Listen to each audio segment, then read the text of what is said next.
Hey, my dear listeners, let's begin our journey tonight by understanding what makes Antarctica so uniquely mysterious. When most people think of this continent, they imagine a barren wasteland of ice and snow. But the reality is far more complex and fascinating.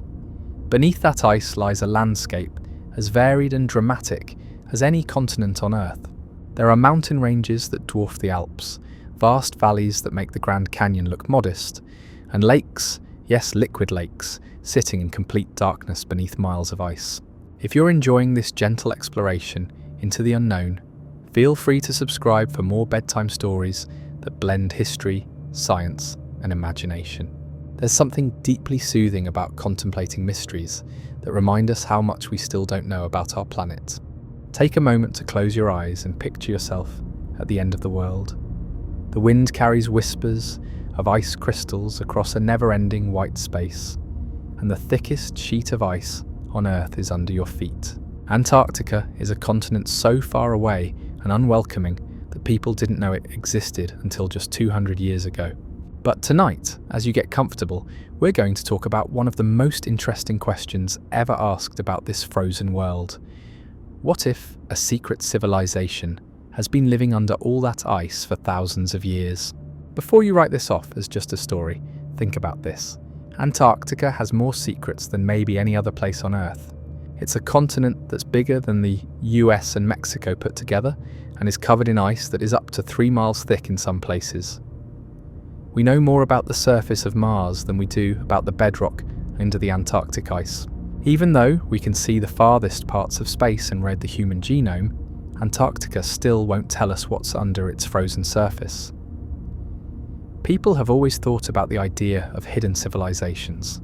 We've always been interested in the idea that there are societies that have developed in ways that are completely different from ours, like Plato's Atlantis or the mythical Shambhala. But Antarctica is a great place to make such guesses because it's so hard to see. We only found these subglacial lakes in the last few decades, and they have changed the way we think about what can happen in such harsh environments. Lake Vostok, the biggest of these hidden bodies of water, has been sealed off by ice for millions of years. It has more water than Lake Ontario and has been cut off from the rest of the world since before our ancestors learned to walk on 2 legs. Scientists finally got to the bottom of this ancient water and took a sample. What they found was amazing. Life, not complex life, but microorganisms that evolved in complete isolation and developed traits that are not found anywhere else on Earth. People think that, if life could survive in such harsh conditions, what else might be possible down there? The geological history of Antarctica makes the mystery even deeper. This continent wasn't always the frozen desert it is now. It was much closer to the equator millions of years ago, and it was full of life and lush forests. Fossils found in rocks in Antarctica tell us about a time when dinosaurs lived in warm, humid forests that are now covered in ice. There are coal deposits buried under the ice that were made from plants that lived a long time ago. This shows that Antarctica used to have a temperate climate. But this is where our story gets interesting. What if Antarctica didn't change into an icy continent as slowly as we think it did? What if there were societies that learned to adapt, live underground, and make use of the special features of their changing world? To figure out how a secret civilization could live in Antarctica, we need to look at how life has learned to thrive in very harsh conditions on the surface world. In the deepest parts of our oceans, around volcanic vents where the temperature can reach hundreds of degrees, whole ecosystems thrive without ever seeing the sun. Chemosynthesis, not photosynthesis, is what powers these communities. They get their food from chemical reactions that involve sulfur and other minerals. Could the same ideas work under the ice in Antarctica? There is a lot of geothermal activity under the continent. Under the ice, volcanic systems make warm spots that could, in theory, support complex ecosystems. Geothermal energy can heat whole cities, as we can see in Iceland. Even in the middle of winter, hot springs in Yellowstone make oases of life. Why not under the ice in Antarctica? Picture a civilization that found these geothermal sources thousands of years ago. Maybe during the last ice age, when Antarctica was easier to get to and the sea levels were lower. Instead of running away as the ice sheet got thicker, they changed. They learned how to use the Earth's internal heat to grow crops in underground chambers warmed by volcanic springs. They built a society that was completely separate from the surface world. This imagined civilization would have grown in very different ways than ours. Their society might have had very different priorities if they didn't have to compete for land and didn't have to worry about weather-related disasters all the time. They may have become experts in sustainable living out of necessity, learning to recycle everything and live in perfect harmony with their closed ecosystem. The technology they made would be very different from what we know. They may have learned how to work with ice instead of metals mined from the surface. They could have made tools and buildings out of this plentiful resource. They might have found ways to clean and change ice that we can't even imagine, and they might have even learned how to change its molecular structure to make materials with properties we don't understand. They probably had an amazing understanding of sound. Sound travels differently through ice than through air. A civilization that lived only in this kind of environment would have come up with very advanced ways to use sound for communication, navigation, and maybe even building. They might be able to talk to each other over long distances by using ice's special sound properties. Think about how they feel about the dark. These imagined people who live in Antarctica would have learned how to live in constant darkness, unlike surface civilizations that plan their lives around the cycle of day and night. Their senses would have changed in ways that seem almost magical to us. They could have made art and music that no one else has, and they could have made beauty in ways that people who live on the surface couldn't even understand. It would be interesting to think about how the social structures of such a civilization would work. If surface societies weren't so far apart and had so many natural barriers, they might have come up with different ways to run their governments and organize their societies. In their harsh environment, working together would be necessary for survival. This could lead to social systems that put the needs of the group above those of the individual, which would be strange to our more individualistic surface cultures. But let's stop for a moment and look at the proof.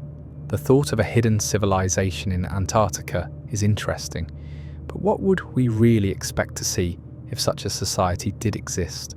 This is where our bedtime story meets real scientific research, and the results are interestingly unclear. First, there would be heat signatures. Even a civilization that used geothermal energy on a large scale would make heat patterns that satellites could see. Different space agencies keep an eye on Antarctica all the time, and they have found many thermal anomalies. Most of these are thought to be caused by known geological features like volcanic vents and geothermal fields. But this monitoring might not be able to find a civilization that is very well hidden. If a society like that had thousands of years to get better at hiding things, they probably would have figured out how to reduce their thermal footprint, maybe by sending extra heat deep underground or spreading it out in ways that look like natural geological processes. Second, we might expect to see strange seismic activity. Even a technological civilization that has learned to live underground would probably make vibrations and sounds that are different from those found in nature. Antarctica does have strange seismic events that don't always fit with what we know about geology, which is interesting. Some of these strange things happen in ways that scientists don't fully understand. The issue of resources is also at hand. For a civilization to survive, it needs materials to build with, food to eat, and energy to power its activities. Antarctica has hidden valleys and mountain ranges that are full of minerals that could, in theory, support a technologically advanced society.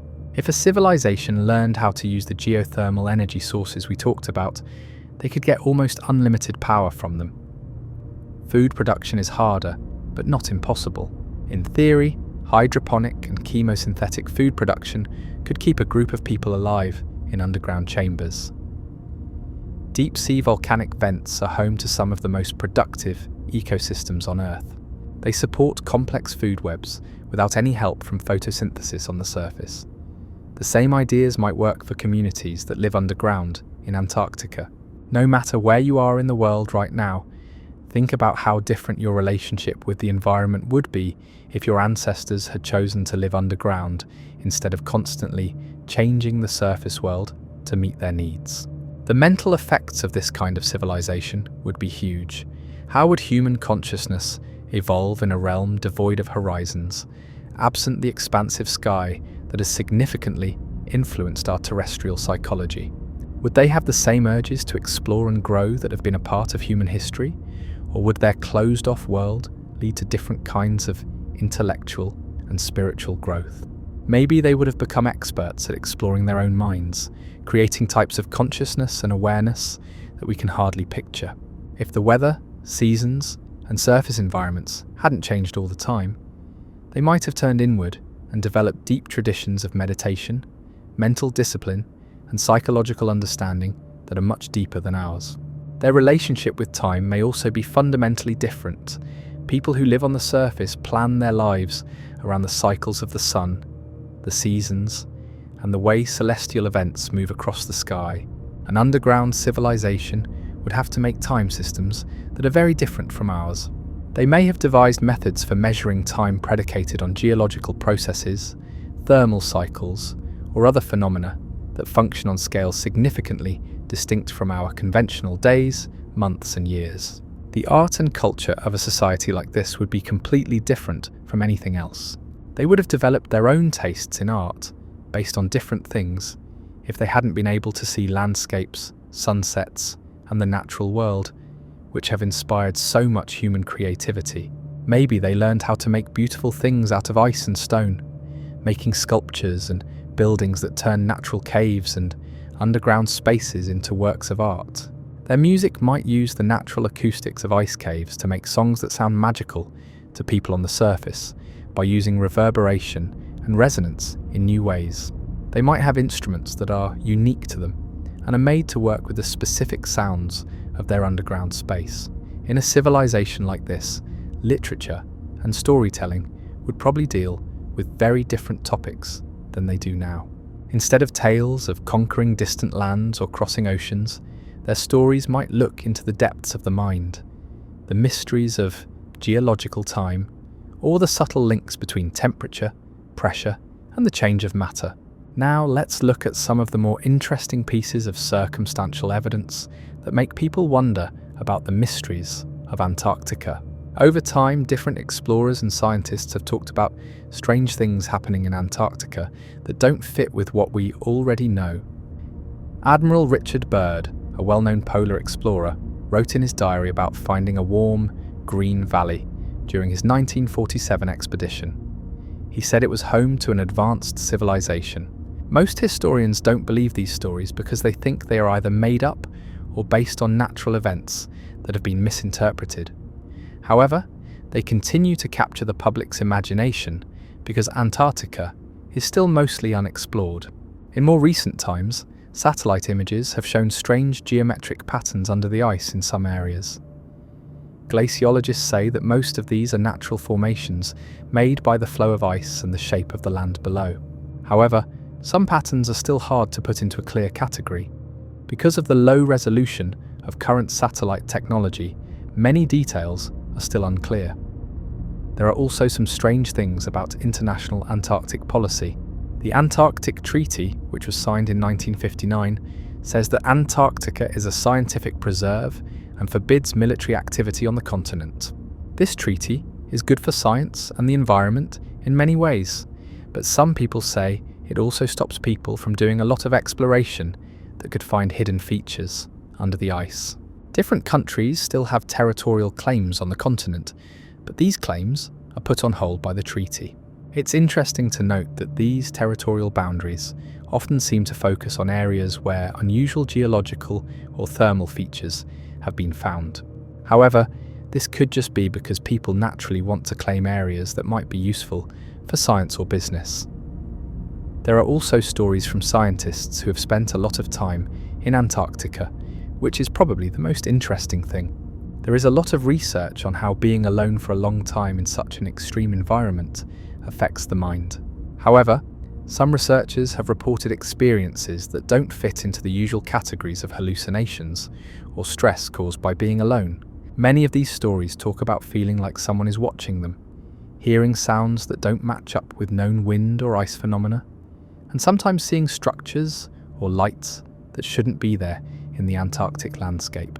Most of these experiences can be explained by the well-known effects of extreme isolation on how people see things, but they add to the feeling that Antarctica has secrets that we haven't found yet. Let's think about what it would be like if our surface civilization and a secret society in Antarctica ever met. In this case, we need to think about how different two branches of human civilization would have become after thousands of years of separate evolution.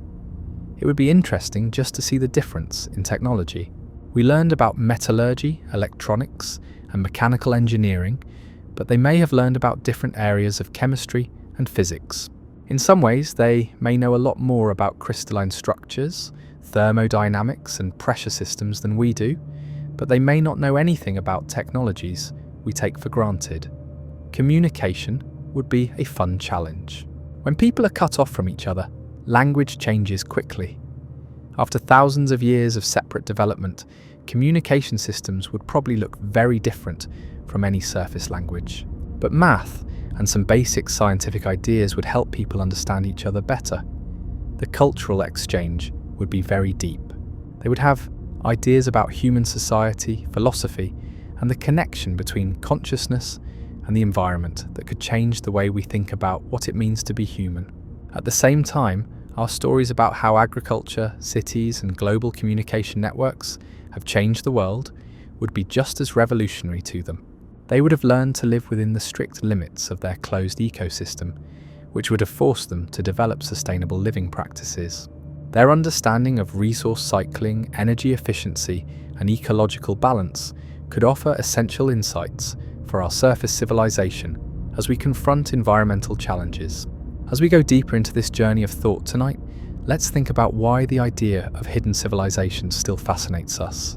Maybe it's because these kinds of things make us remember that the real world is much stranger and more amazing than we think it is. Life has existed on Earth for billions of years, and human civilization is just a small part of that long history. There are many mysteries in the Earth below our feet. We have only explored a small part of our oceans, mapped a small part of the cave systems that run through the continents, and barely begun to understand the complicated ecosystems that exist in very harsh places. If life can thrive around superheated volcanic vents on the ocean floor, if microorganisms can survive in solid rock miles beneath the surface, and if entire forests can exist in caves that never see sunlight, then maybe the idea of a hidden human civilization isn't as crazy as it sounds. The scientific method tells us to make decisions based on evidence, and right now, there is no solid proof that there are hidden civilizations on Earth. But science also teaches us to keep our minds open to new ideas, to keep questioning what we think we know, and to remember that the universe is always stranger and more amazing than our theories say it is. Antarctica is the biggest unexplored area left on Earth. There are mountain ranges, valleys, and ecosystems that we've never seen or studied under the ice. The continent has ice cores that keep records of the atmosphere from hundreds of thousands of years ago. These cores give us a detailed picture of the history of Earth's climate. It has meteorites from Mars and other planets that can help us learn more about the solar system as a whole. And it has those strange subglacial lakes, which are ecosystems that are cut off from the rest of the Earth's biosphere and may have forms of life that evolved on their own. In a place like this, where there are so many mysteries and extremes, it's natural for the mind to wander to ideas that go beyond what we already know. The question of whether or not a hidden civilization really exists under the ice in Antarctica is important because it reminds us to stay curious about the unknown and to remember that reality is often bigger than what we know. The story of Antarctica is really about how Earth can surprise us. Scientists didn't think it was possible for life to exist on this continent, but it has shown them forms of life that they didn't think were possible. It has also shown them geological processes that went against established theories and climate records that changed how we think planetary systems work. It seems like every new thing we find in Antarctica opens up more possibilities for what could be out there in the harshest places on Earth. As you fall asleep tonight, think about the huge, white continent at the bottom of our world that holds its secrets under miles of old ice.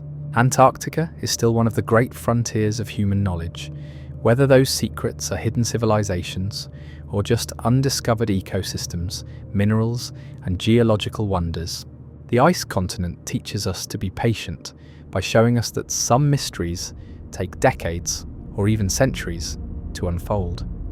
The Antarctic ice sheet has been growing for millions of years, layer by layer. It not only keeps old climate and weather data safe, but it may also hold other secrets that we haven't yet learned how to find. In our fast-paced world of instant communication and quickly growing knowledge, it's very calming to think about places that are still a mystery. Antarctica lets us think about things that are just outside of what we know about science right now. The continent also serves as a reminder of how adaptable life can be.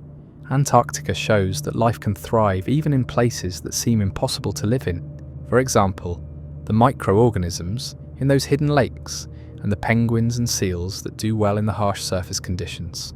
This resilience indicates that the potential for life, whether straightforward or intricate, surpasses our initial perceptions.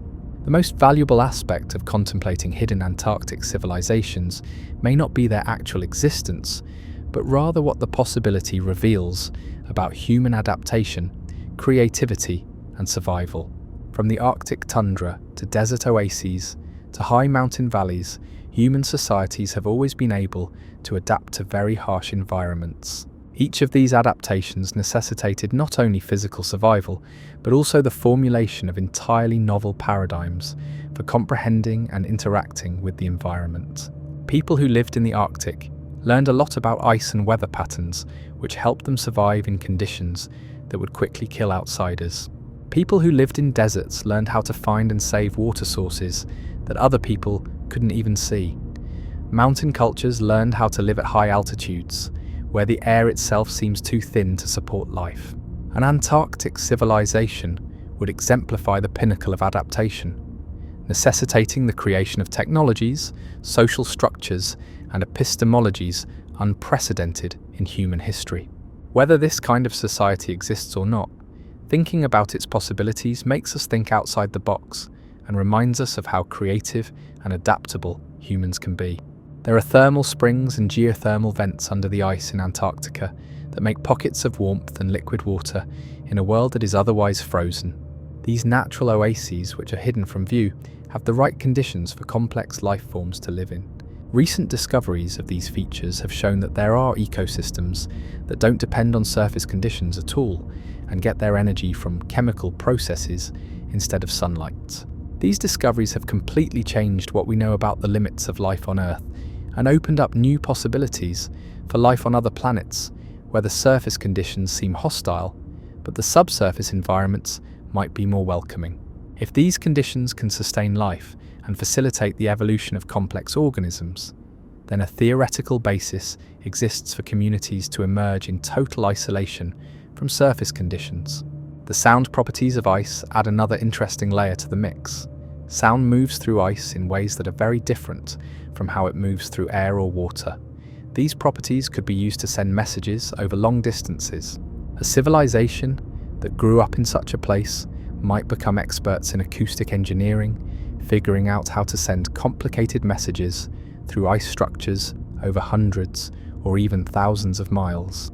They may have figured out how to use the natural resonance frequencies of ice formations to make communication networks that go all the way across the continent, or they may have come up with ways to change ice structures so that they work as acoustic amplifiers or focusing devices. They might have a very advanced understanding of how sound interacts with different kinds of ice temperatures and pressure levels. Such a civilization would need to know how temperature affects the formation of ice. Different conditions make ice with different properties. For example, clear, hard ice forms slowly at constant temperatures, while complex crystalline structures form when temperatures change. A society that lived closely with ice for thousands of years would probably be able to explain these differences in much more detail than scientists can now. They may have learned how to grow certain types of ice for different uses, such as making building materials, tools, and even art from carefully controlled ice formation processes. Their buildings would be very different from what we know. They would have to work with the way ice expands and contracts naturally, the way glaciers move, and the way different types of ice change temperature. Living in such a controlled environment would have a big impact on society. An underground society in Antarctica would have to grow within strict limits on space and resources, unlike surface civilizations that can grow over large areas. This limitation would probably result in social systems that emphasize collaboration, efficiency, and sustainable resource utilization in manners that surface civilizations have seldom accomplished. In a society like this, conflict resolution would be very important because people wouldn't be able to just move away from disagreements like they can on the surface. They probably made advanced systems for dealing with social tensions and keeping peace in their small group. In such a civilization, education would prioritize different things than it does in our own. Instead of learning about geography, weather patterns, and the natural world that people who live above ground take for granted, they would learn how to read the subtle signs and conditions of their underground environment. They would have to learn how to read thermal patterns, understand how ice forms, and keep the delicate balance of their closed ecosystem. Their idea of exploration would also be very different. Instead of exploring landscapes horizontally, they would probably focus on vertical exploration, mapping the complicated three-dimensional shapes of caves, thermal vents, and ice formations that make up their world. They may have learned how to safely explore deeper into the Earth's crust by following geothermal sources and mapping underground water systems with amazing accuracy. In a civilization like this, time would be measured by things that are very different from the solar and seasonal cycles that control how we keep time on the surface.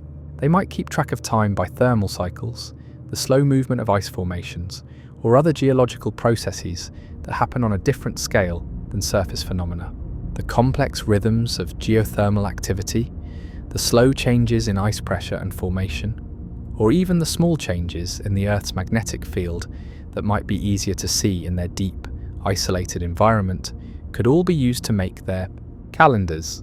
These different ways of organizing time would change how they think about history, planning, and the link between short-term events and long-term processes. As we come to the end of our deep thoughts tonight, it's worth going back to the main question. Does the idea of a hidden civilization in Antarctica matter, even if such a society doesn't exist? I think the answer is a big yes. Thinking about these kinds of things has a number of important benefits.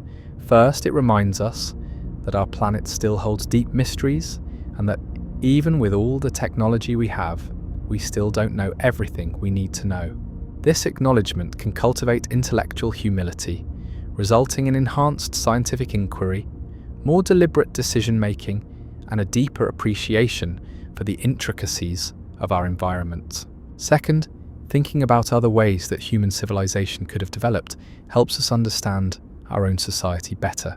We can better understand the choices our own civilization has made, the paths we've taken, and the options that might still be open to us by thinking about how people might change in very different situations.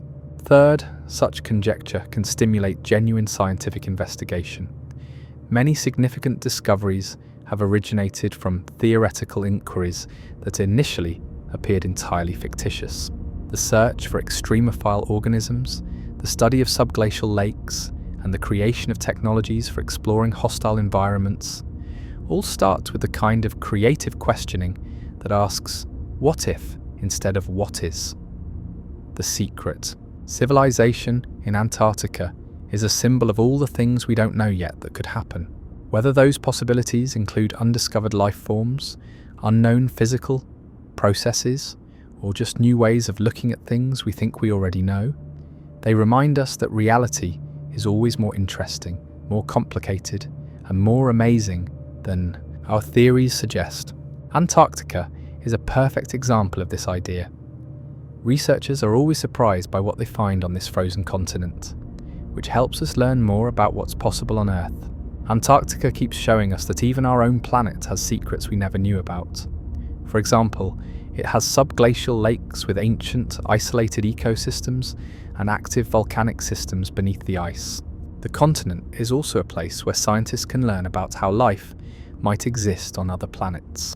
The conditions below the Antarctic ice are very similar to those that might exist on Mars, on the moons of Jupiter and Saturn, or on other planets where the surface seems hostile, but the subsurface might be more welcoming to life. Scientists are learning more about the possibilities for life throughout the universe by studying how organisms survive and thrive in Antarctica's harsh conditions. If a complex civilization could theoretically grow up in the isolation beneath Antarctic ice, then the possibilities for life and intelligence elsewhere in the cosmos become correspondingly broader and more intriguing. As you get ready for bed tonight, no matter where you are in the world, think about the huge white continent at the bottom of our planet that has been hiding its secrets for thousands of years under miles of ice and snow. Antarctica is still one of the most important places for people to learn about the world. It may hold secrets about hidden civilizations, undiscovered ecosystems, or just new ways of understanding how our planet works. The ice continent teaches us to be patient, curious, and humble when we don't know something. It reminds us that some questions take generations to answer, that some secrets take a long time to come out, and that the most interesting discoveries often come from places and possibilities we never thought to look into. In this time when information moves quickly and people can talk to each other right away, it's very healing to think about mysteries that take time to unfold, secrets that need patience to find, and possibilities that are just out of reach of what we know and can do now. Antarctica is the perfect place for this kind of gentle mystery. It makes us wonder without needing answers right away, and makes us question without needing a solution right away.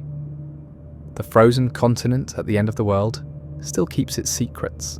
It waits quietly under its ancient ice for human knowledge to slowly, carefully, and respectfully uncover whatever truths are hidden in its depths.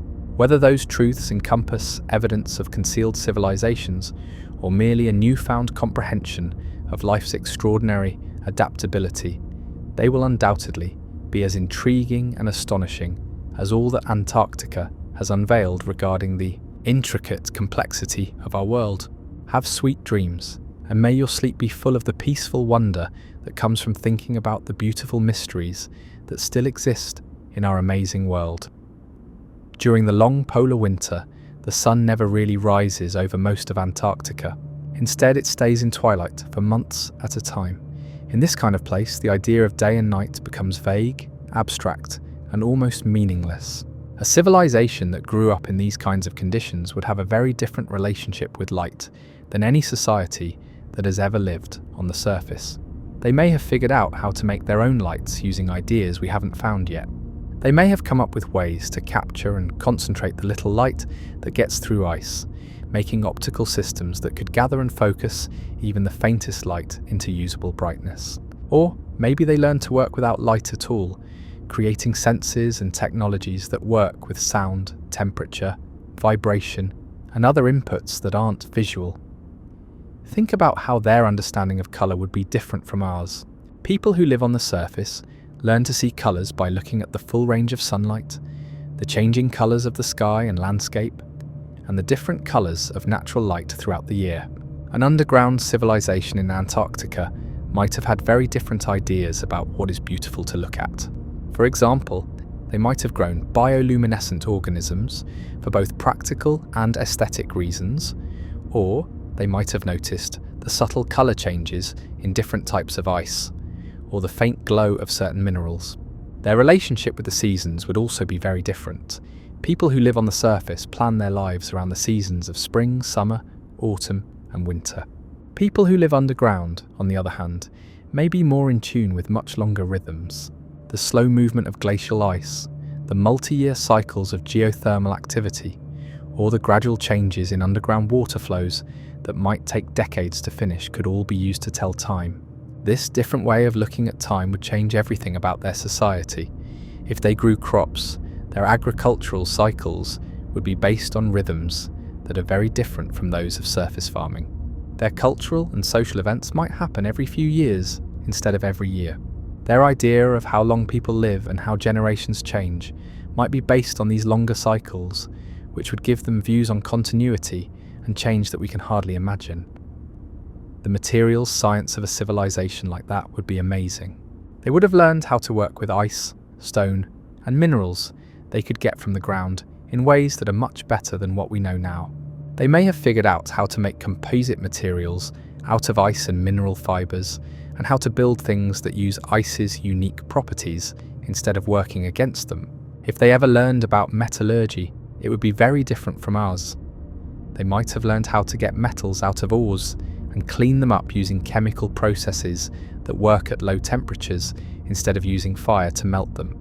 They might have found catalytic processes that we haven't thought of yet, or ways to change molecular structures that don't need the high-energy methods that are common in surface metallurgy. It would be interesting to think about how much medical knowledge a civilization like that would have. They would have developed completely different ways of providing healthcare and medicine if they lived in a place where some diseases couldn't exist and others were only present in their own conditions.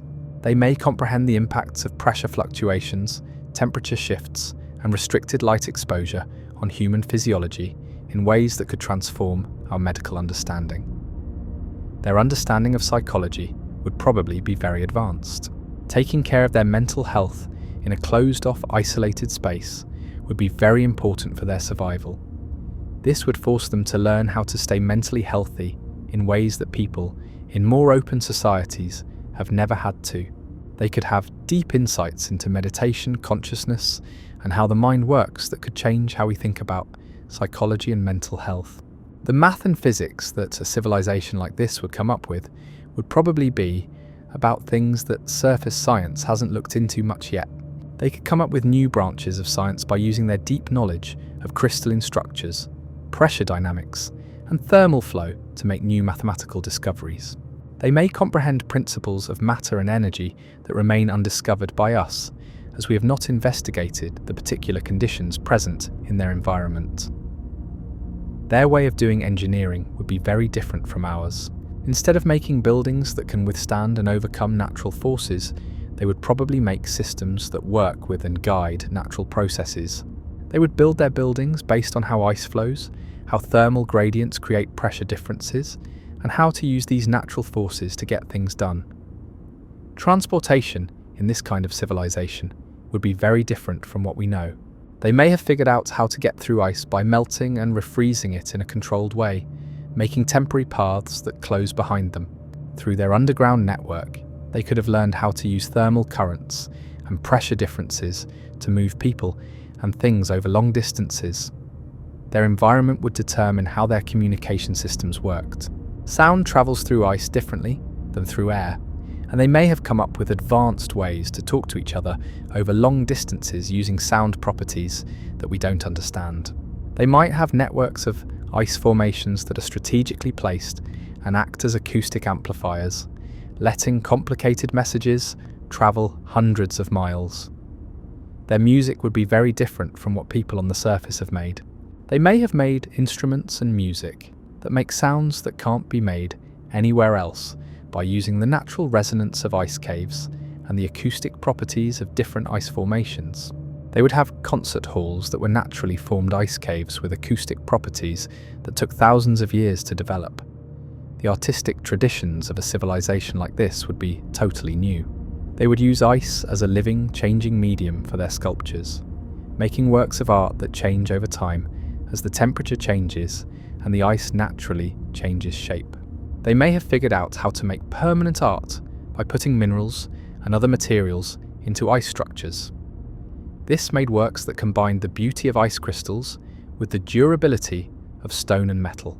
If they had any textile traditions, they would be based on materials we've never thought of.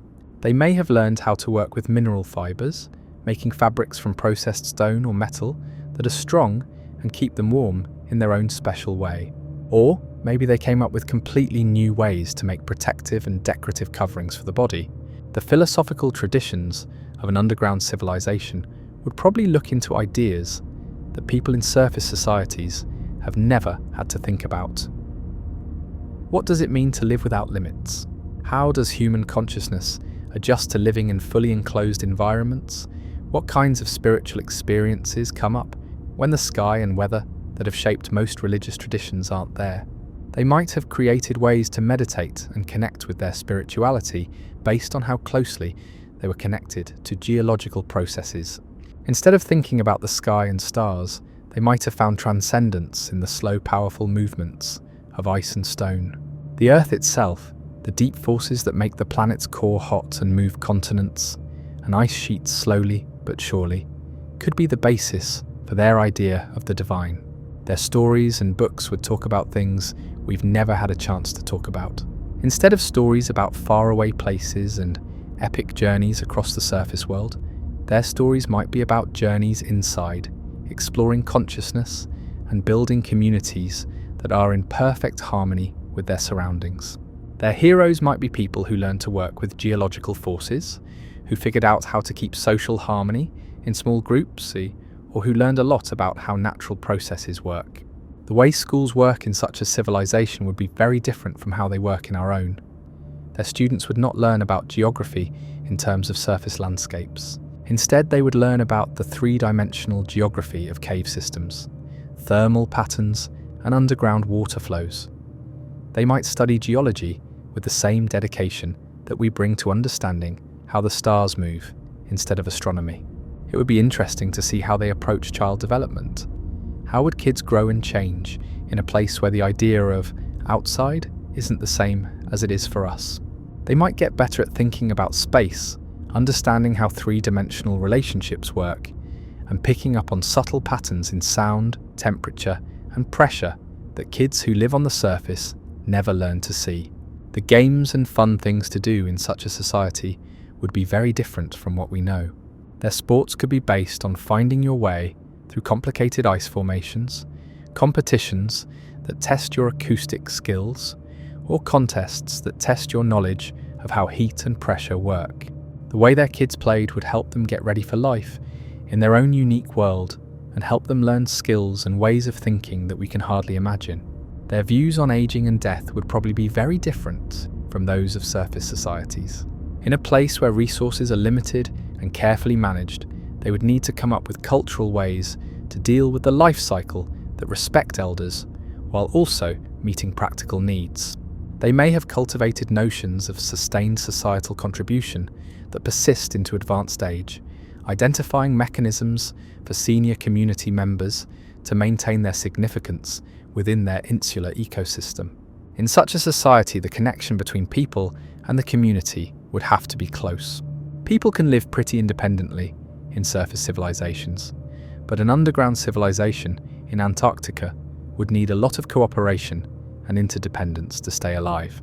This could lead to social structures that find a balance between personal freedom and group responsibility, which is something that surface societies have not done very well at. Their environment would limit their ability to innovate and develop new technologies, but within those limits, they could be very advanced.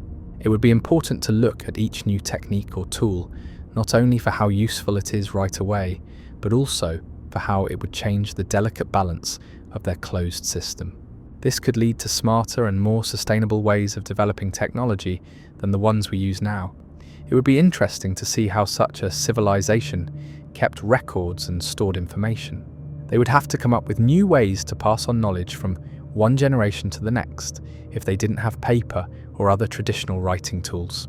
They may have figured out how to use ice formations to store information, how to use crystalline structures as storage media, or how to create memory techniques that let them keep a lot of information accurate over many generations. Their laws and rules would probably be based on the idea of keeping peace in their closed space. When exile or physical separation doesn't work to solve a problem, other methods will have to be used. This could lead to advanced systems of mediation, restorative justice, and community healing that surface societies could learn from. The trade and economy of this kind of civilization would be very different from those on the surface. They probably came up with economic ideas based on circular resource flows, sustainable extraction, and long-term thinking about how to manage resources in a world where everything has to be recycled and nothing can be wasted. They might be able to help surface societies that are having trouble with environmental limits by sharing what they know about economics. Instead of the mostly two-dimensional way that surface civilizations organize their territories, they would do it in 3 dimensions. They would think about both vertical and horizontal space, and they would build their society around complicated networks of interconnected chambers, passages, and thermal zones instead of the flat areas that are typical of surface political organizations. It would be interesting to think about the military or defense traditions of such a civilization. What would they have to protect themselves from? Geological events, not people, may be their biggest threats. This could lead them to learn how to deal with avalanches, ice shifts, and thermal changes instead of traditional military skills. They might think that security is all about managing the environment and being ready for disasters. Their method of exploration would be very different from surface exploration. They would not go into unknown areas of the landscape. Instead, they would explore vertically, mapping deeper cave systems, following thermal sources to their sources, and slowly learning more about the 3-dimensional world beneath the ice. Some of their great explorers might be people who found new thermal vents, mapped cave systems that no one else knew about, or found ways to make their territory go deeper into the earth. In a society like that, the way work and free time are related would probably be very different from how they are in our society. The need for constant monitoring and maintenance of the environment may require everyone to do the important work of keeping their closed ecosystem healthy. However, this work may be more integrated into daily life than the specialized work patterns of surface societies. They would have festivals and celebrations based on things and rhythms that we don't have. They might celebrate the finding of new thermal sources, the successful completion of big engineering projects, or the anniversaries of important new ideas that made their lives better. In their own special world, they might plan their vacations around geological events, thermal cycles, or other natural events that mark the passage of time. The clothing and personal adornment customs of this civilization would have been shaped by the materials and environment they had. They may have figured out how to make pretty and useful clothes out of processed ice, mineral fibers, or other things that were available in their underground world. Their ideas about how to look good would probably be very different from those of surface fashion. Their food customs would be very interesting.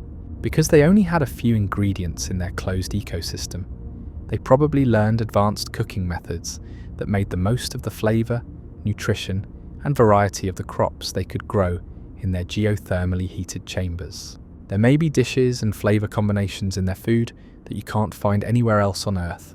As we get closer to the quietest hours of the night, it's a good time to think about what we've learned together on this gentle journey of imagination. The idea of a hidden civilization in Antarctica is more than just an interesting idea. It helps us understand how adaptable and creative people are, and how many different ways conscious beings might organize their lives and societies. Whether or not such a civilization really exists under the Antarctic ice, or is just a figment of our imaginations, thinking about what it could be like helps us understand what it means to be human. It reminds us that the decisions our civilization has made, like spreading across the planet's surface, using fire, metal, and fossil fuels, and building cities that reach for the sky, are just one set of options that human consciousness could have chosen. Antarctica reminds us that our planet still has deep secrets, even though it sometimes seems like all the mysteries have been solved and all the territories have been mapped. Scientists are still finding new things on the huge continent at the bottom of our world, which is buried under miles of old ice. These discoveries surprise scientists and help us learn more about what is possible in very harsh environments. Antarctica has real features like subglacial lakes, unique ecosystems, and volcanic activity beneath the ice. These show that even in the most barren places, complex and interesting processes are still going on. Life finds ways to survive, geological forces keep changing the landscape, and natural systems keep delicate balances that we are only starting to understand. The most important thing we learned tonight is that there is still wonder and mystery in our world. In a time when information moves quickly and communication is instant, it can be very healing to think about questions that don't have quick answers, possibilities that are just out of reach of what we know now, and mysteries that take decades and centuries to unfold instead of minutes and hours. Antarctica shows us how to be patient, Its secrets come out slowly, and you have to study it carefully over a long period of time and respect the harsh conditions that protect its mysteries. The continent reminds us that some kinds of knowledge can't be rushed. Sometimes understanding requires the kind of careful observation and sustained attention that our fast-paced modern world often has trouble keeping up with. The ice continent also teaches us to be humble. Even though we've made a lot of progress in technology and can see into the farthest parts of space and figure out how matter works, we still don't know exactly what's under the ice at the bottom of our planet. This reminds us that reality is always more complicated and surprising than our theories say it will be. As you go to sleep tonight, no matter where you are in the world, take with you the gentle wonder we've shared. Remember that our world still has deep mysteries waiting to be found. The image of that huge white continent, with its ancient secrets hidden under miles of clean ice, should remind you of this. Whether these mysteries pertain to concealed civilizations, undiscovered life forms, or merely a deeper comprehension of the extraordinary processes that perpetually shape our planet, they exemplify the infinite potential of reality to astonish and please us. We keep the sense of wonder that makes life rich and meaningful alive by thinking about these things. The wind in Antarctica carries whispers of secrets that haven't been found yet, questions that haven't been answered yet, and possibilities that are just out of reach of what we know now. In the vast silence of ice and snow, deep mysteries are still waiting for people to slowly, respectfully, and patiently find out what truths they hold. May your sleep be filled with the calm wonder that comes from knowing that our beautiful world still has endless mysteries, endless possibilities, and endless reasons to be amazed by how complex and beautiful life is.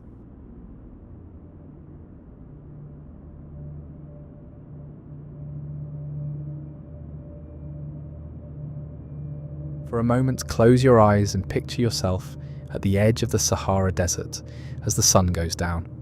The endless dunes in front of you look like a golden ocean that has been frozen in time. The winds that have blown for thousands of years have shaped each ridge and valley. The air smells faintly of rain that may never come, and the silence is so deep that it feels heavy. Now picture that under your feet, buried under tons of sand, are the remains of whole civilizations. There are palaces with beautiful mosaics where nobles used to hold court, busy markets where merchants used to haggle in a dozen languages, libraries full of ancient wisdom written on papyrus and parchment, and temples where prayers used to echo through marble halls decorated with gold and precious stones. At first glance, the idea seems almost impossible. How can a whole kingdom just go away? We're not talking about a small village or a remote trading post. We're talking about huge cities with hundreds of thousands of people, complicated irrigation systems that rival modern engineering, huge monuments that took generations to build, and well-organized governments with huge bureaucracies, standing armies, and diplomatic ties that reach across continents. But the archaeological record shows that this has happened many times in human history, especially in places where the desert meets what used to be fertile land. To understand how this happens, we first need to know what deserts are like. Deserts are not like huge geological museums where time stands still. They're living, changing systems that grow and shrink like breathing organisms. They react to changes in the weather, ocean currents, and the way the atmosphere works over timescales that are much longer than human memory. The Sahara Desert, for example, has grown and shrunk a lot over the last few thousand years. Its edges move like a slow tide across the African continent. In the past, what is now a barren wasteland was a green savanna with lakes and rivers, where hippos waded and crocodiles basked on muddy banks. Archaeological evidence indicates that approximately 6,000 years ago, the Sahara was inhabited not only by large animals, but also by flourishing human settlements engaged in millet and sorghum cultivation, cattle herding, and the creation of some of Africa's earliest rock art. The paintings they left on the cliffs show a world full of life, giraffes reaching for acacia leaves, herders taking care of cows next to streams, and hunters chasing antelope across grasslands that went on forever. But the weather on our planet is always changing. The rains that had kept this green Sahara alive started to fail, as the weather patterns around the world changed because of the Earth's orbit around the Sun. The monsoons that had brought life-giving water from the Atlantic slowly lost strength and moved south. During the hot season, rivers that had been flowing for thousands of years started to dry up and then stopped flowing completely. Lakes that had been home to fishing communities for generations slowly shrank until they became salt pans that sparkled like mirrors in the sun. Then they disappeared completely, leaving only white scars on the land where water had once reflected clouds. The change didn't happen all at once. It took hundreds and thousands of years, which gave some civilizations time to change their farming, come up with new technologies, or move to areas that were more welcoming. But some people, because of cultural traditions, religious beliefs, or just not being able to organize such big moves, held on to their lands until the desert took them all. These were often the most advanced societies, the ones that put the most money into building permanent structures and had the most faith in there to solve environmental problems. Think about the interesting and sad story of the Garamantes, a civilization that thrived in what is now Libya's Fezzan Basin from about 500 BCE to 700 CE. The Garamantes built a great kingdom in the middle of what would become one of the most inhospitable places on Earth. In this area, temperatures during the day often go over 120 degrees Fahrenheit, and rainfall is measured in fractions of an inch per decade instead of inches per year. Garama, their capital, was a busy city that would have amazed anyone from the classical world. The city was made up of multi-story buildings made of local stone and decorated with intricate geometric patterns. It was home to tens of thousands of people and covered several square kilometers. The streets were laid out in a neat grid, with wide boulevards for ceremonial processions and narrow alleyways that offered shade from the harsh midday sun. There were workshops where skilled craftsmen made weapons and tools out of iron, beautiful pottery and jewellery out of precious metals that were traded all over the world. The Garamantian civilization was especially impressive because they were very good at hydraulic engineering and managing water in a very dry area. They came up with a clever way to use fossil water aquifers deep below the desert floor by building underground channels called fagaras. These weren't just wells, they were complicated networks of carefully graded tunnels that could move water over long distances using only gravity. Building these fagaras took a lot of skill and bravery. Sometimes workers had to dig shafts more than 60 meters deep into solid rock, and then dig horizontal tunnels that had to have a very specific slope, steep enough to let water flow, but not so steep that erosion would destroy the channels. The work was risky, and many workers died when caves collapsed, but the Garamantes kept going and eventually built a network of water channels that went for thousands of kilometers across their land. These channels brought water that gave life to cities and farms in an area about the size of modern-day France. The Garamantes used this water to water date palms, grow millet and wheat, and keep gardens where they grew vegetables and plants that were good for them. They raised cows, goats, and sheep, and they learned how to keep food fresh for a long time, which helped them get through the years when even their deep aquifers ran low. This agricultural surplus created a lot of wealth, which not only supported a large urban population, but also a complex society with specialized craftsmen, professional soldiers, merchants who traded with civilizations as far away as the Aid, Mediterranean and Sub-Saharan Africa, and a scholarly class that made their own writing system and kept detailed records of their history and achievements. Roman explorers who went to Garama said it was one of the most beautiful cities they had ever seen, on par with Alexandria or Antioch in terms of wealth and sophistication. But even the smartest technology has its limits, and the Garamantes built their civilization on a base that couldn't last. The fossil aquifers they tapped into had been full for thousands of years when the weather was wetter, but they were emptying much faster than nature could fill them back up. Modern geological surveys have shown that the Garamantes may have taken as much as 1 billion cubic meters of water from these ancient reservoirs. This water had been slowly building up for thousands of years before people even lived in the area. The Garamantes were stuck in an impossible situation as the climate got drier and the population grew. Wells that had been flowing freely for generations started to run dry. This made them dig deeper and build their tunnels farther into areas where the water table was lower and the quality was worse. As irrigation water became less available and more salty, crop yields went down. The beautiful gardens that had made their cities famous withered and died. People started to leave the outer settlements and move to the core cities, where there was still water. This made the remaining aquifers run out even faster. The Garamantes had fewer extra goods to trade, which made it harder for them to do business with their faraway partners. As resources ran low and competition for the few remaining water sources grew, the complicated social structure that had kept their civilization going started to fall apart. The end wasn't as dramatic as we might think from watching movies about ancient civilizations. There were no armies invading the desert, no volcanoes erupting, and no earthquakes that caused a lot of damage. The Garamantian civilization just disappeared as the desert took back their land, piece by piece, building by building, and generation by generation. The winds that blow across the Sahara all the time blew sand into the streets of abandoned neighborhoods, where it started to pile up. The complicated irrigation channels, which were no longer cared for, got clogged with trash and eventually filled up with sand. The date palm groves died because they didn't have enough water. Only a few stumps were left, and they were quickly buried.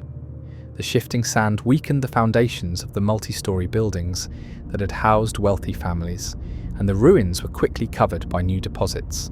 One of Africa's most advanced ancient civilizations disappeared completely in a matter of centuries. Most historians didn't even know it had existed until recent archaeological finds. The desert had taken not only their buildings and roads, but also their memories, making them seem as if they had never existed at all in the historical record.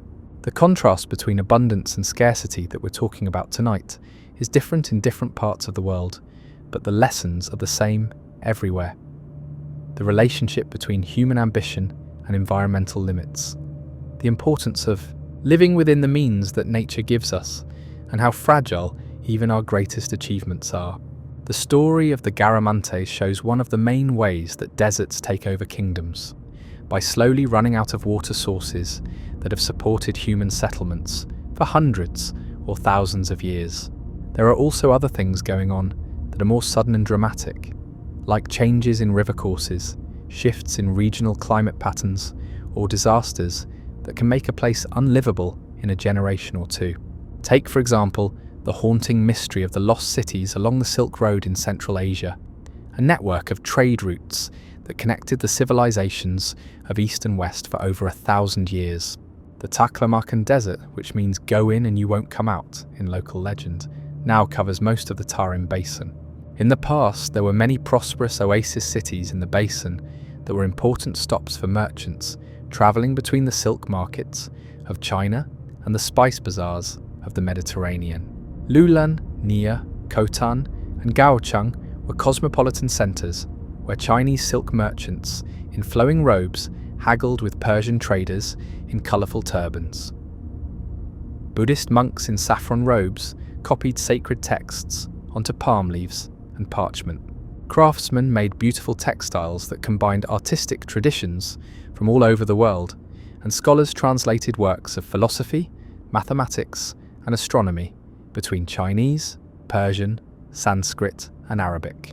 These cities were amazing examples of engineering and city planning, built to make life easier and more comfortable in the harsh desert. People built houses around central courtyards that were cool places to be during the day. Wind towers and underground channels were used in public buildings to cool the air naturally. The markets had beautiful vaulted roofs that kept goods and customers out of the harsh sun.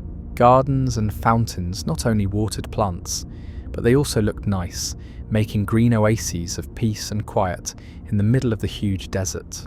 But all of these accomplishments relied entirely on rivers flowing down from the nearby mountains to form and keep their oasis environments. The Tarim River and its tributaries, the Yarkand, Khotan, Aksu, and Wagan rivers, brought snowmelt and glacier runoff from the Kunlun, Karakoram, and Tian Shan mountain ranges, creating ribbons of green fertility that snaked across an otherwise barren landscape. For centuries, this system worked beautifully, supporting not just the cities themselves, but also extensive agricultural areas where farmers grew wheat, barley, millet, and rice, tended vineyards and fruit orchards, and raised livestock that provided meat, milk, and wool for trade. The cities grew wealthy and sophisticated, developing their own languages, writing systems, art forms, and cultural traditions that blended influences from all the great civilizations of Eurasia. But rivers in arid regions are notoriously unstable, subject to forces that operate on scales far beyond human control or prediction. They can change course suddenly due to earthquakes that alter the slope of riverbeds, climate fluctuations that change the patterns of snowfall, and glacial melting in distant mountains, or even human interference upstream, where one civilization's irrigation projects can affect water availability hundreds of miles downstream. When a river that has nourished a city for centuries suddenly shifts its channel by just a few kilometers, the results can be catastrophic and irreversible. Without their water source, these oasis cities faced impossible choices. They could attempt to dig new channels to reach the relocated river, but such projects required enormous resources and often failed due to the technical challenges involved. They could try to relocate their entire populations to follow the water, but this meant abandoning centuries of investment in buildings, infrastructure, and agricultural development. Or they could hope that the river would return to its original course, a hope that was almost never fulfilled. Archaeological evidence suggests that most of these cities chose to fight for their survival, attempting increasingly desperate measures to maintain their water supplies. They dug deeper wells, extended their irrigation systems, and rationed water with ever greater severity. But when rivers fail in desert regions, there are rarely viable alternatives. Unlike cities in more temperate regions that might rely on rainfall or multiple water sources, these oasis settlements were entirely dependent on their single river system. The desert wasted no time in reclaiming what humans had temporarily borrowed from its domain. Sand dunes, no longer held back by vegetation and human activity, began to advance like slow-motion tsunamis. The process could take decades or centuries, but it was inexorable. Buildings that had stood for generations were buried under meters of sand. Streets became valleys between dunes. Gardens and fields disappeared beneath the advancing desert, leaving only slight variations in sand color to mark where human habitation had once flourished. The dry desert air proved to be an excellent preservative, keeping organic materials intact in ways that would be impossible in more humid climates. Archaeologists working in these buried cities have discovered wooden structures with intricate carved details still clearly visible after 1,000 years, silk textiles whose colors remain vivid, paper documents with readable text, leather goods that look as if they were made yesterday, and even food stores with recognizable grains and dried fruits. What's particularly haunting about these Silk Road ghost cities is the evidence of how suddenly many of them were abandoned. Archaeological excavations reveal personal belongings left behind as if their owners had simply stepped out for a moment. Children's toys scattered on floors, cooking pots still containing the remains of meals, tools abandoned in the middle of projects, and jewelry and coins hidden in walls and floors as if their owners planned to return for them. It's a pattern that suggests people believed their abandonment would be temporary, that the water would return, that solutions would be found, and that life would somehow resume in the places where their families had lived for generations. They couldn't have known that the desert had claimed their homes forever, that sand dunes were already beginning to form in their empty streets, that within a century or two, their entire civilization would be as thoroughly buried as if it had never existed. This pattern of sudden abandonment, followed by gradual burial, is repeated across many desert-edge civilizations around the world. The process creates a unique form of time capsule, different from the violent destruction that warfare typically brings to ancient cities, different from the gradual decay that affects abandoned settlements in more temperate climates. Desert burial is both catastrophic and preservative, destroying civilizations while simultaneously mummifying them for future discovery. Unlike cities that are destroyed by conquering armies where Buildings are deliberately demolished and valuable items are looted. Desert-buried settlements often preserve complete cross-sections of daily life. Unlike cities abandoned due to economic decline, where people have time to take their most precious possessions with them, these sudden abandonments leave behind complete households, workshops, and public buildings with all their contents intact. The result is that these buried cities provide incredibly detailed pictures of how people lived, worked, and thought in civilizations that disappeared centuries or millennia ago. We can study not just the grand monuments and public buildings that usually survive in archaeological sites, but also the humble homes of ordinary people, the workshops of craftsmen, the storerooms of merchants, and even the garbage dumps that reveal what people ate, how they lived, and what they discarded. But not all desert kingdoms disappeared due to environmental factors completely beyond human control. Sometimes the very success of a civilization contributed to its eventual downfall, creating conditions that made it more vulnerable to environmental stress and ultimately hastened its surrender to the advancing sands. The ancient city of Petra, carved into the red sandstone cliffs of Jordan, provides a compelling example of how human activity can accelerate desert encroachment and ultimately contribute to a civilization's demise. The Nabateans, who built Petra around the 4th century BCE, were master traders who had discovered the secret of prosperity in one of the world's most challenging environments. The Nabateans controlled the incense routes that brought frankincense and myrrh from the kingdoms of southern Arabia to the markets of the Mediterranean world. These precious resins were worth more than their weight in gold, used in religious ceremonies throughout the ancient world, and prized for their supposed medicinal properties. By controlling the desert routes that connected the incense-producing regions with the major population centers of Egypt, Syria, and the Greek islands, the Nabateans accumulated enormous wealth. With this wealth, they transformed what had been a modest desert settlement into one of the most spectacular cities of the ancient world. Petra became a showcase of architectural innovation and artistic achievement, with elaborate temples, tombs, and public buildings carved directly into the multicolored sandstone cliffs that surrounded the city. The famous treasury building, with its intricate Hellenistic facade carved into the pink rock face, was just one of hundreds of monuments that demonstrated the Nabateans' sophisticated understanding of engineering, architecture, and decorative arts. But the Nabateans were more than just wealthy merchants with expensive tastes in architecture. They were also remarkable engineers who developed some of the most sophisticated water management systems in the ancient world. Living in an environment that received only a few inches of rainfall per year, they created ingenious systems for collecting, storing, and distributing every drop of precious water that fell on their territory. They carved elaborate networks of channels and cisterns into the rock faces surrounding Petra, designed to capture rainwater from flash floods and store it for use during the long dry periods that characterized their desert environment. They built settling tanks that allowed muddy floodwater to clear before being stored in clean cisterns.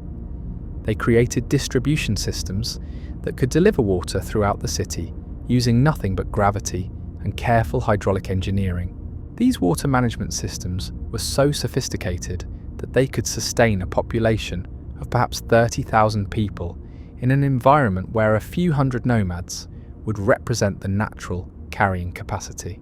The success of their engineering allowed Petra to grow far beyond what the local environment could naturally support, transforming it from a small desert oasis into a major urban centre that competed with the greatest cities of the ancient world. But success bred excess, and the Nabateans' very prosperity created conditions that would ultimately threaten their survival. As Petra grew wealthier and more populous, its environmental impact expanded far beyond the immediate vicinity of the city itself.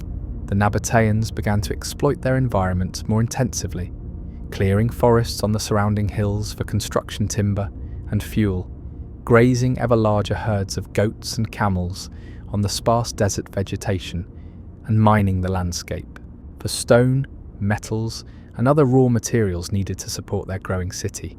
This intensive exploitation gradually degraded the local ecosystem in ways that made the region more vulnerable to drought and environmental stress.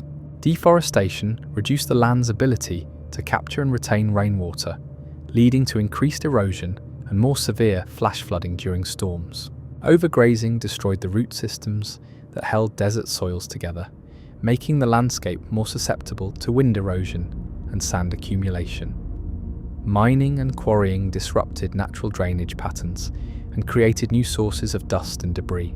At the same time, the Nabateans' success was attracting the attention of larger and more powerful neighbours. The Roman Empire, always interested in controlling profitable trade routes, began to exert increasing pressure on Nabatean territory. Roman merchants found ways to bypass Petra by establishing more direct sea routes to India that could bring spices and luxury goods to Mediterranean markets without paying Nabatean middlemen. When the Romans eventually absorbed Nabatean territory into their empire in 106 CE, they systematically redirected trade away from the traditional desert routes that had made Petra wealthy. The new Roman province of Arabia Petraea was administered from Bostra, a city hundreds of miles to the north, and Roman policy encouraged the development of sea-based trade routes that bypassed the Nabatean desert cities entirely. Without the wealth from trade to maintain their complex urban infrastructure, the Nabateans found themselves unable to sustain their large population in the harsh desert environment they had helped degrade.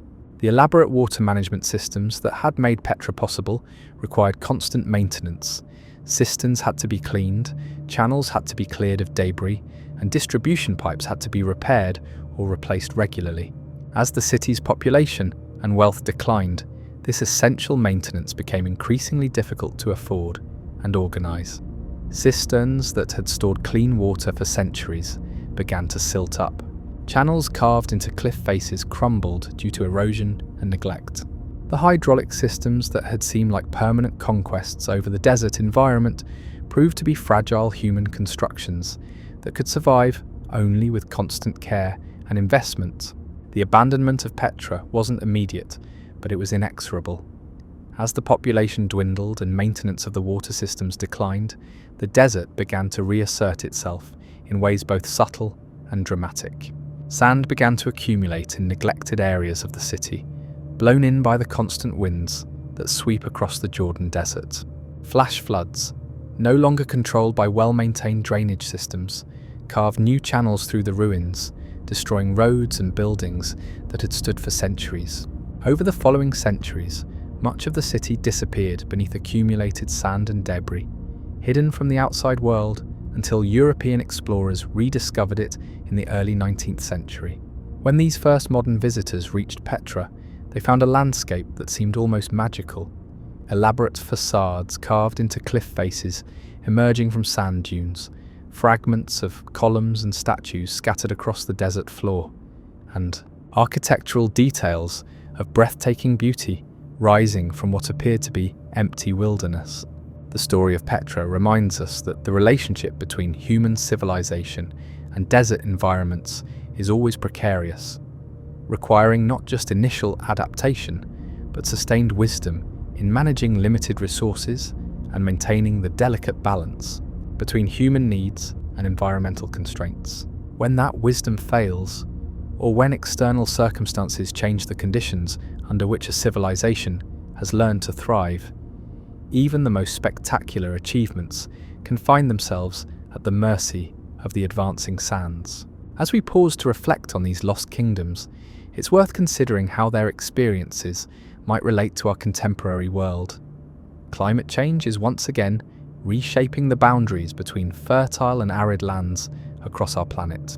The Sahara is expanding southward into the Sahel at a rate of perhaps 30 miles per year, threatening agricultural communities across a band of Africa that stretches from Senegal to Sudan. Parts of Australia are experiencing their worst droughts in recorded history.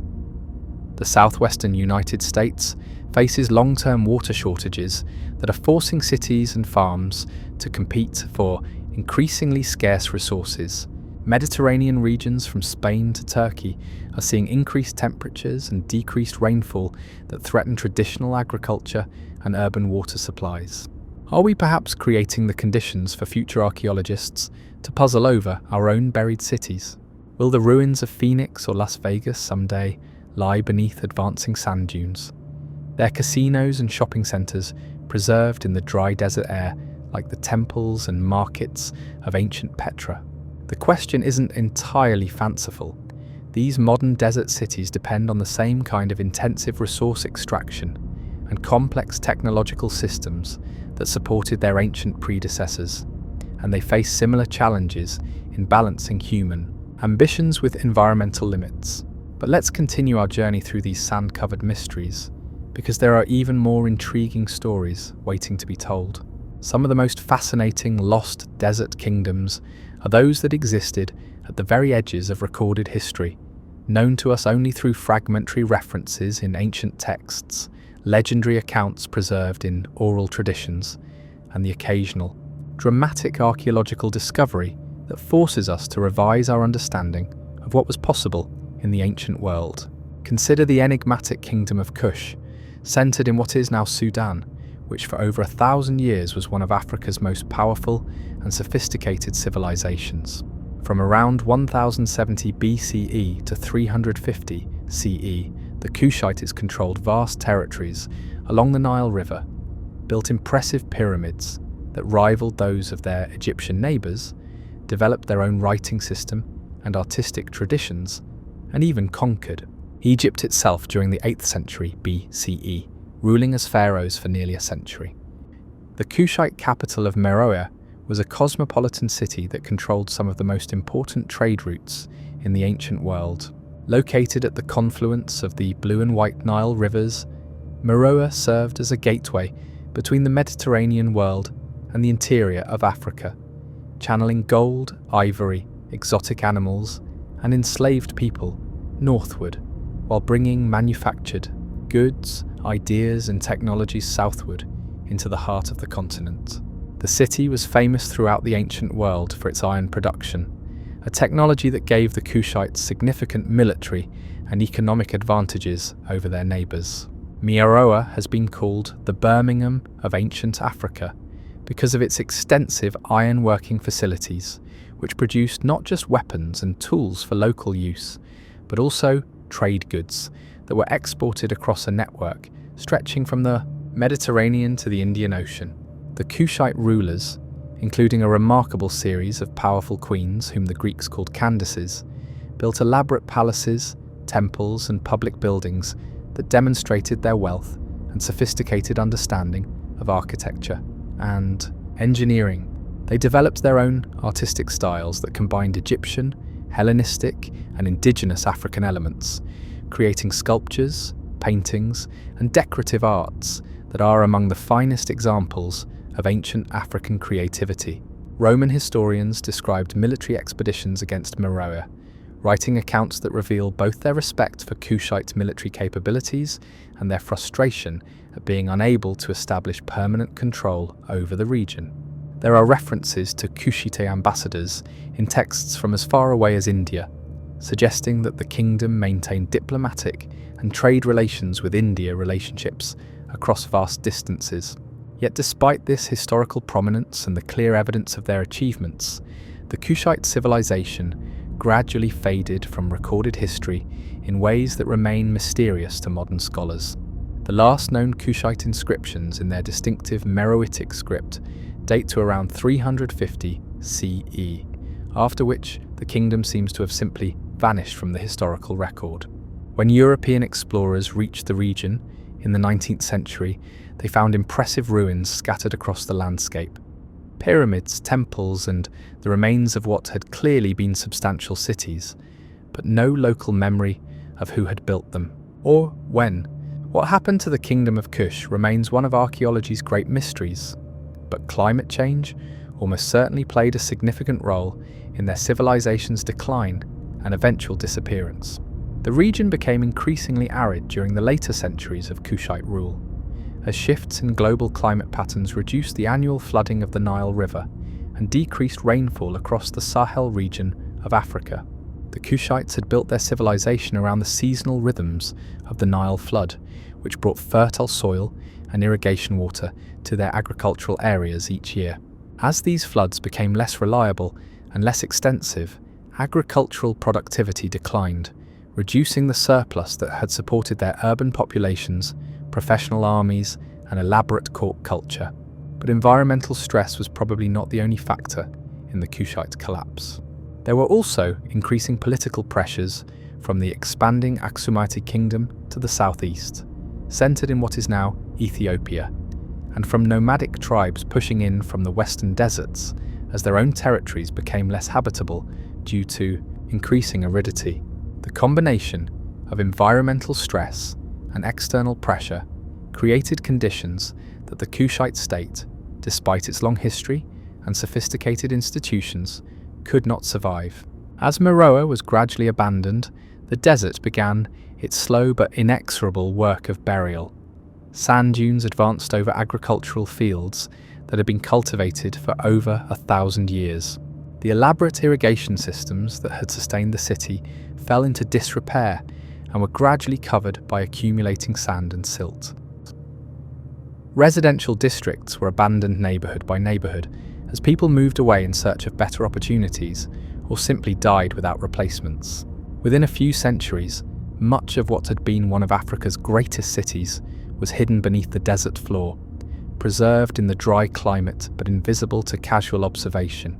The process was so complete that early European explorers had difficulty believing that such sophisticated ruins could have been created by African civilizations, leading to racist theories that attributed them to ancient Egyptian colonists, or even lost European civilizations.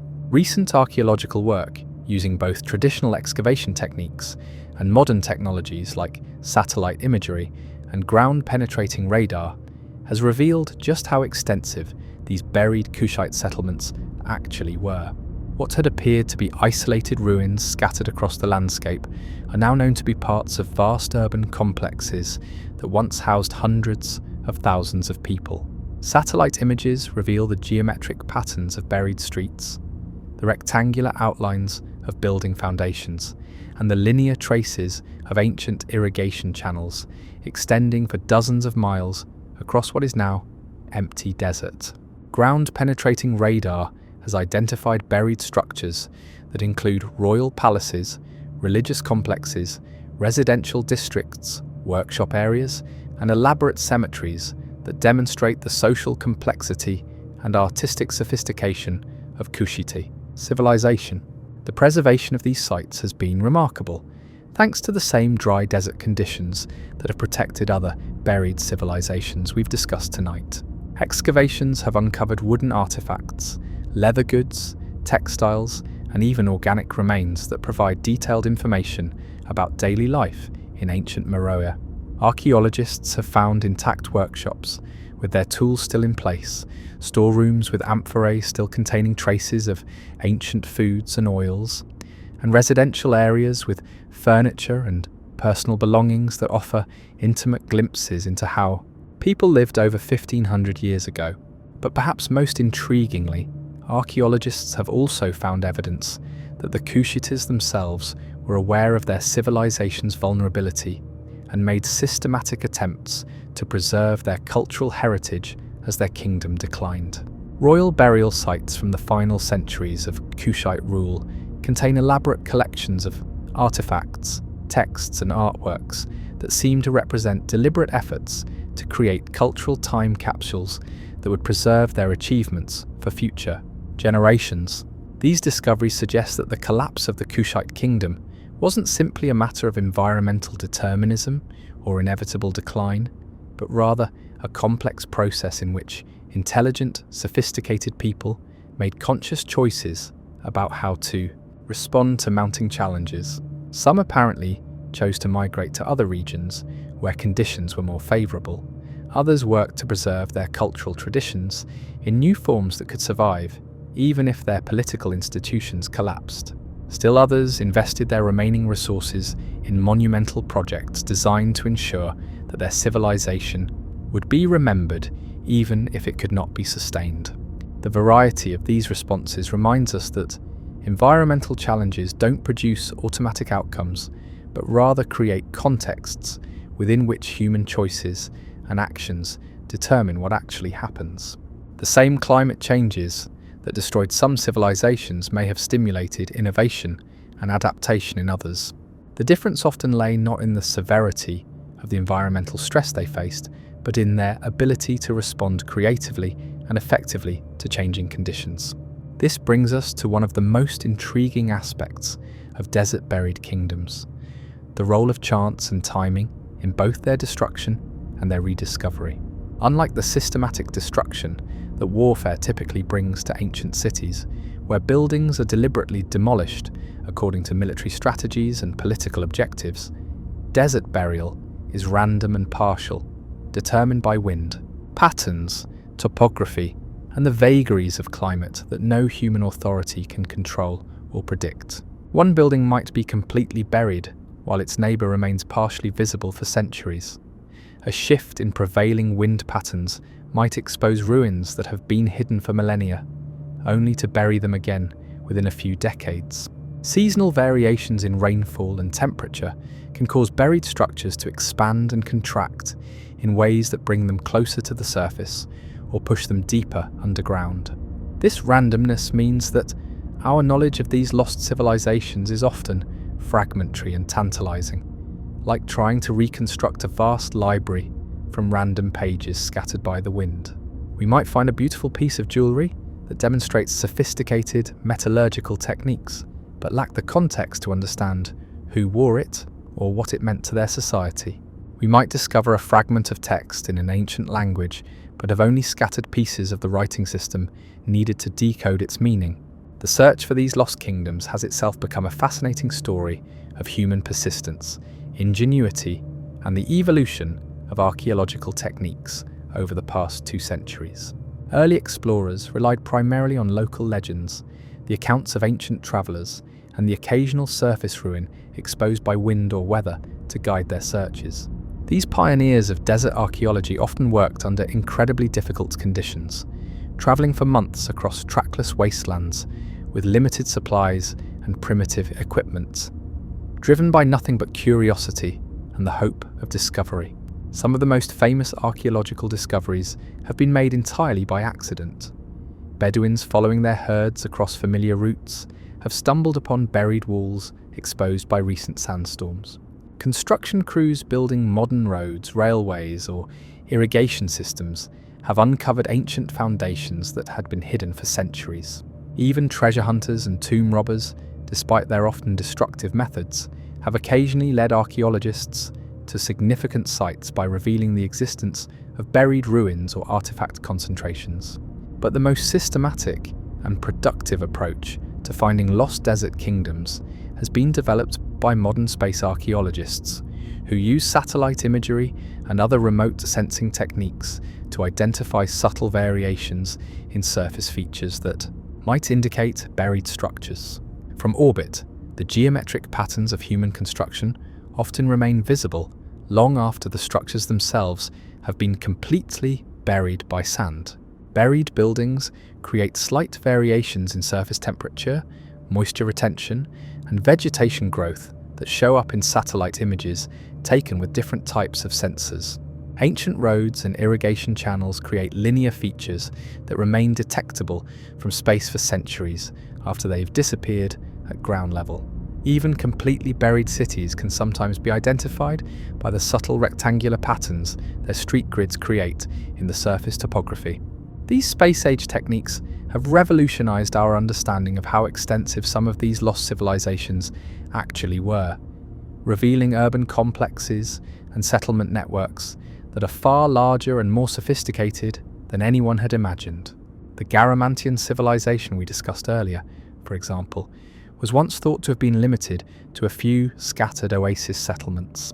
Satellite archaeology has now revealed that they controlled an integrated territory roughly the size of modern France, with hundreds of settlements connected by roads and sophisticated irrigation systems. Similar discoveries are being made in desert regions around the world, from the Atacama Desert of Chile to the Gobi Desert of Mongolia, each revealing new chapters in the story of how human civilizations have adapted to, thrived in, and ultimately succumbed to some of Earth's most challenging environments. If you're finding these stories as fascinating as I am, I'd encourage you to subscribe to hear more of these historical mysteries. There's something deeply moving about these lost kingdoms that goes beyond mere archaeological curiosity. Perhaps it's the reminder that even our greatest achievements are temporary in the vast sweep of geological time.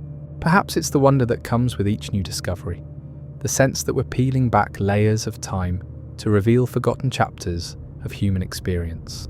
Or perhaps it's the recognition that these ancient peoples faced challenges not so different from our own, and their successes and failures offer insights that remain relevant today. The technology that's allowing us to rediscover these lost kingdoms is also helping us understand the environmental and climatic factors that caused their disappearance in the first place. By analysing ancient climate data preserved in ice cores from polar regions, lake sediments from closed basins, tree rings from long-lived desert plants, and even the chemical composition of ancient pottery and building materials, scientists can reconstruct the environmental conditions that these civilizations faced with remarkable precision. This research has revealed patterns of climate change that operated over centuries and millennia, far longer than human lifespans, but crucial for understanding the long-term sustainability of human settlements in marginal environments. We now know, for example, that the period from roughly 1000 to 1300 CE was characterized by unusually warm and wet conditions across much of the world, what climatologists call the medieval warm period. This era of climatic stability and favorable conditions supported population growth and cultural development in many regions, including areas that are now extremely arid. But this favorable period was followed by what historians call the Little Ice Age, lasting roughly from 1300 to 1850 CE, during which global temperatures dropped and precipitation patterns shifted dramatically. Many civilizations that had flourished during the medieval warm period found themselves struggling to survive in the harsher conditions of the Little Ice Age, and some disappeared entirely during this period of environmental stress. One of the most striking discoveries from this paleoclimatic research is how often periods of civilizational collapse coincide with periods of climate instability. The Bronze Age collapse around 1200 BCE, which saw the simultaneous destruction or abandonment of numerous advanced civilizations around the Mediterranean, including the Mycenaeans in Greece, the Hittites in Turkey, and several Canaanite city-states, coincided with a period of severe drought that lasted for several decades. The fall of the classic Maya civilization, around 900 CE, occurred during what paleoclimatologists call the terminal classic drought, one of the most severe dry periods in Central American history. The collapse of the Akkadian Empire in Mesopotamia, around 2200 BCE, corresponds with evidence for a massive drought that affected the entire Middle East. The decline of the Harappan civilization in the Indus Valley, around 1900 BCE, coincides with evidence that the monsoon rains that had supported their agriculture shifted southward, leaving their cities without adequate water supplies. These correlations don't necessarily mean that climate change was the sole cause of these civilizational collapses. Human societies are complex systems that can fail for many reasons, but they do suggest that environmental stress often played a crucial role, creating conditions in which civilizations that might have survived political upheaval, economic disruption, or military conflict during favorable times became vulnerable to complete collapse when environmental conditions made it difficult to feed their populations or maintain their essential infrastructure. The desert kingdoms we've been exploring tonight faced additional challenges beyond those confronting civilizations in more temperate regions. A civilization based in a river valley with reliable annual flooding might survive several years of reduced rainfall by drawing on stored grain reserves, importing food from other regions, or temporarily expanding their irrigation systems. But a civilization dependent on fossil groundwater or seasonal river flooding in an arid region had fewer options when environmental conditions shifted. This vulnerability was often exacerbated by the very success of these desert civilizations. As they grew wealthy and powerful, they typically expanded their populations beyond what their local environments could sustainably support during difficult periods. They developed complex trade networks that brought food and other necessities from distant regions, making them vulnerable to political disruptions or climate problems in areas far from their own territory. They invested heavily in monumental architecture, elaborate court ceremonies, professional armies, and other symbols of power and prestige that diverted resources from the maintenance of essential infrastructure like irrigation systems, water storage, facilities, and food reserves.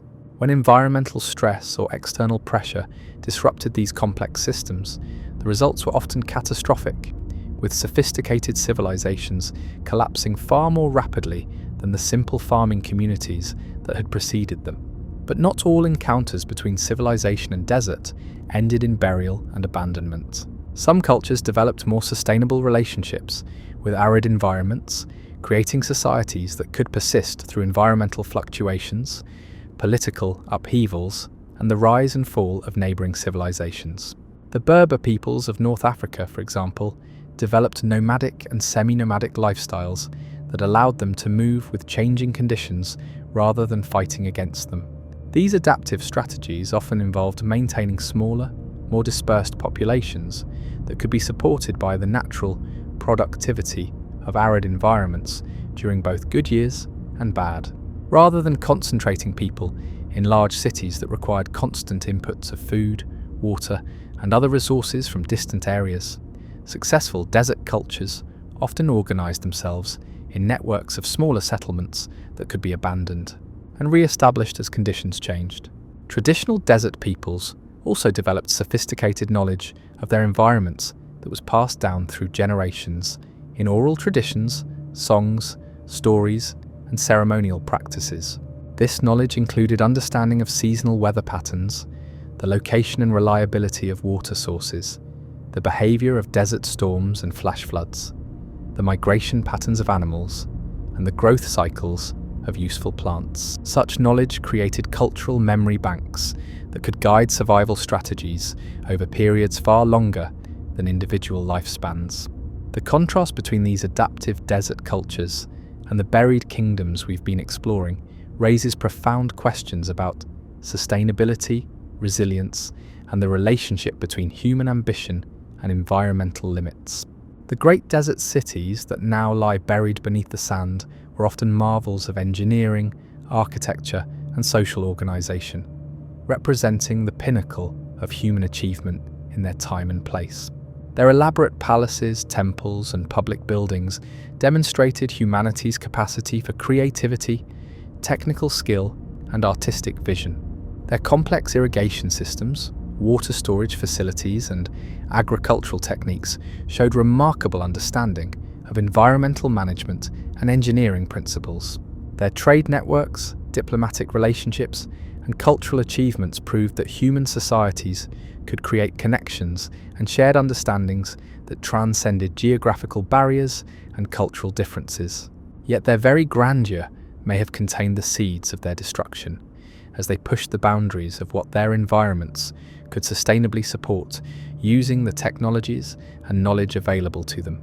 The tension between human ambition and environmental limits is perhaps the central theme in the story of desert kingdoms, a tension that remains relevant as we face our own environmental challenges in the 21st century. Modern archaeology is revealing that many of these ancient civilizations were well aware of their environmental vulnerabilities and made systematic attempts to address them using the best knowledge and technology available to them. The Nabateans of Petra, for instance, continued to develop increasingly sophisticated water conservation techniques as their environment became more arid, creating systems that could capture and store every possible drop of the scarce rainfall there. Region received. The Garamantes responded to declining water tables by digging their fogaras deeper and extending them farther into marginal areas, demonstrating remarkable persistence and ingenuity in their efforts to maintain their civilization. The The various Silk Road cities developed elaborate protocols for water allocation during drought years, sophisticated techniques for food storage and preservation, and diplomatic arrangements with neighbouring settlements for mutual assistance during emergencies. But there seems to have been a limit to how far ancient technology and social organisation could extend the carrying capacity of desert environments. Even the most ingenious water management systems, the most efficient agricultural techniques, and the most carefully planned resource allocation could not indefinitely sustain large urban populations in environments where the fundamental balance between water supply and human demand was unsustainable. Modern technology, desalination plants that can turn seawater into fresh water, deep drilling equipment that can tap aquifers thousands of feet underground, global transportation networks that can bring food from any climate zone to any other, and air conditioning systems that make even the hottest climates habitable, allows contemporary desert cities like Las Vegas, Phoenix, Dubai, and Riyadh to support populations that would have been impossible in ancient times. Yet even these modern desert metropolises face questions about long-term sustainability as they compete for increasingly scarce water resources, depend on distant sources of food and energy, and grapple with the environmental costs of maintaining large populations in naturally inhospitable environments. The lessons from ancient desert kingdoms about the importance of living within environmental means, the dangers of over-exploiting natural resources, and the need for long-term thinking about sustainability remain relevant even in our age of advanced technology. As we move deeper into our exploration of these sand-covered mysteries, it's worth pausing to consider some of the most recent and surprising discoveries that are changing our understanding of how extensive and sophisticated these lost desert civilizations actually were. Archaeological techniques that have been developed just within the past decade or two are revealing buried settlements that dwarf anything historians had previously imagined.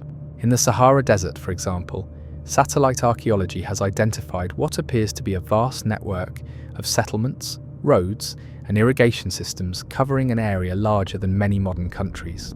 Ground-penetrating radar and magnetometry surveys have confirmed that many of these features represent substantial buried structures, not just scattered ruins or temporary camps, but permanent settlements that housed significant populations for extended periods.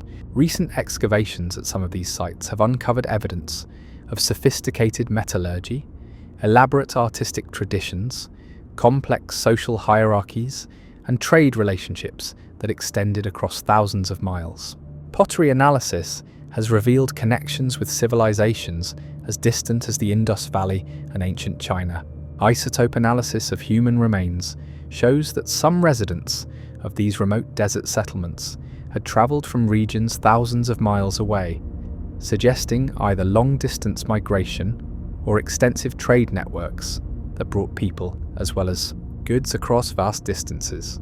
Perhaps most surprisingly, some of these buried Saharan settlements appear to have been occupied for periods far longer than previously thought possible in such arid environments. Carbon dating of organic materials from different levels of excavation suggests continuous occupation for periods of many centuries, with some sites showing evidence of habitation spanning more than a millennium. This longevity implies levels of environmental adaptation and resource management that challenge our assumptions about what was possible using ancient technology.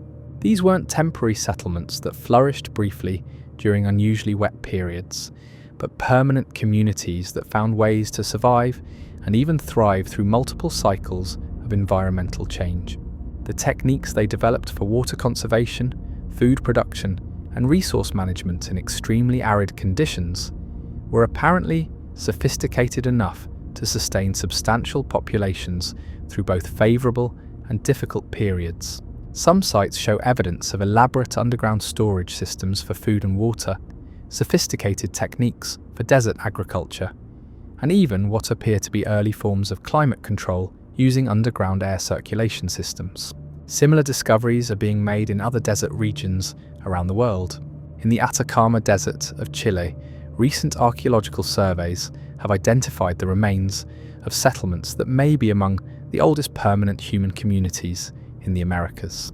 In the Arabian Peninsula, satellite archaeology has revealed extensive networks of ancient roads, settlements, and agricultural systems that suggest far more intensive human occupation than was previously thought possible. In Central Asia, the application of new archaeological techniques to sites along the ancient Silk Road is revealing that many of the oasis cities we thought we understood were actually much larger and more complex than surface evidence had suggested. Geophysical surveys show that cities like Samarkand, Bukhara, and Merv had extensive suburban areas, elaborate industrial districts, and complex water management systems that extended for many miles beyond their visible ruins.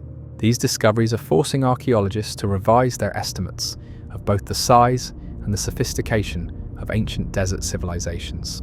What had appeared to be scattered settlements separated by empty wasteland are now understood to have been parts of integrated settlement networks covering vast territories. Cities that seemed isolated in their desert environments are now known to have been centers of extensive agricultural and industrial activities that supported much larger populations than their ruins alone would suggest.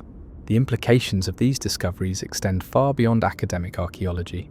They suggest that human societies have been adapting to and thriving in arid environments for much longer periods and in much more sophisticated ways than we had previously understood.